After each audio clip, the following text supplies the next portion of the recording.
আসসালামু আলাইকুম virtual viewers, সবাই কেমন আছেন? নিশ্চয়ই খুব ভালো আছেন। গতকাল আমার ছাদ বাগানে গিয়েছিলাম। আলহামদুলিল্লাহ, আমার ভয়েস শুনে বোঝাই যাচ্ছে আমার ভীষণ রকম ঠান্ডা লেগেছে, গলা থেকে স্বর বেরোচ্ছে না।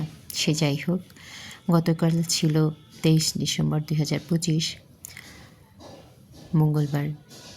সকাল 9টায় গিয়েছি আমার ছাদ বাগানে। গিয়ে গাছপালাগুলো দেখে আমার কোরআনের একটা আয়াত মনে পড়ল। সেটা হলো সূরা আল বাকারার 22 নম্বর আয়াত। আয়াতটি এরকম: আর তিনি আকাশ থেকে পানি বর্ষণ করেন, অতঃপর আমি তা দ্বারা বিভিন্ন ফল উৎপন্ন করি, বিভিন্ন প্রকার ফল উৎপন্ন করি।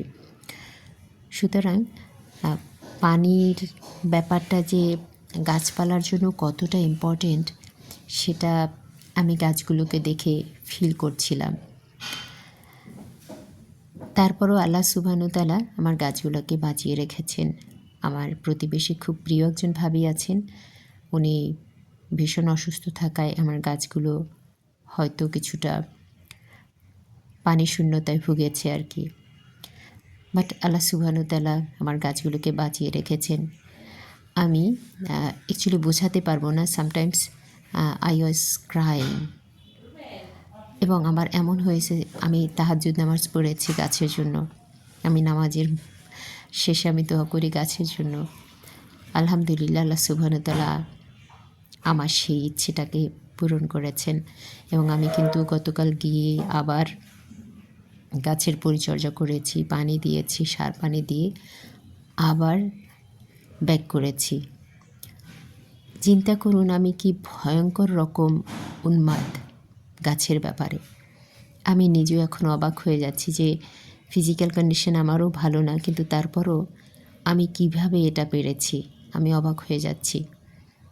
এখন আমার চিন্তা করলেও কেমন জানি লাগছে, অদ্ভুত লাগছে। কিন্তু আল্লাহ সুবহানাহু ওয়া তাআলা ওই এনার্জিটা দিয়েছেন।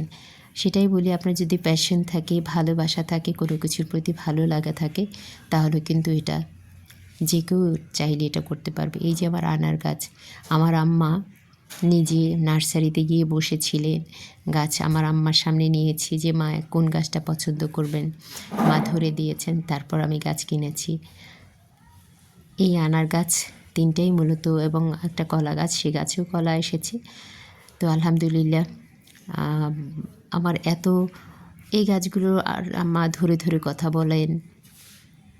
মা আমি যখন কাজ করি মা থেকেছেন। এইভাবে আমি গাছগুলোকে গ্রো করেছি। একমাত্রই ইচ্ছে যে আমার আম্মাকে ফলমূল খাওয়াবো, কিন্তু এবার গিয়ে দেখি গাছে অ্যাকচুয়ালি কোনো ফলমূল আমি পাইনি। কিছু সফেদা আছে, ওটা অ্যাকচুয়ালি ম্যাচিউর হয়নি, তাই আমি আর কোনো ফলমূল বাসাতে নিয়ে আসতে পারিনি।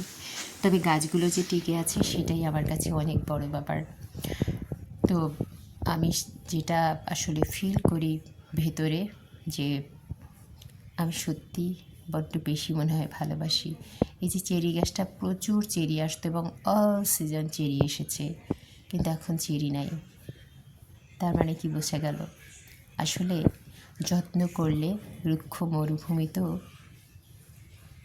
ফলমূল আপনি যা চাইবেন তাই ফসল ফলাতে পারবেন, কিন্তু যত্ন না করলে খুব উর্বর জমিতেও কিচ্ছু হয় না। তাই আসুন আমরা চেষ্টা করি, আমরা সফল হই বা না হই সেটা পরের কথা, কিন্তু আল্লাহর উপর ভরসা রেখে কাজ করলে আল্লাহ সুবহানাহু ওয়া তাআলা অবশ্যই সফলতা দেবেন। Thank you so much. আপনারা সবাই ভালো থাকবেন, আমার গাছের জন্য দোয়া করবেন, আমার বাবা মার জন্য দোয়া করবেন, আমাদের জন্য দোয়া করবেন, এবং আপনাদের জন্য প্রাণ ভরে দোয়া করি। যারা আমার ভিডিও দেখেন, আমার ভিডিও পছন্দ করেন, থ্যাংক ইউ সো মাচ। আল্লাহ আপনাদের ভালো করুন। আসসালামু আলাইকুম।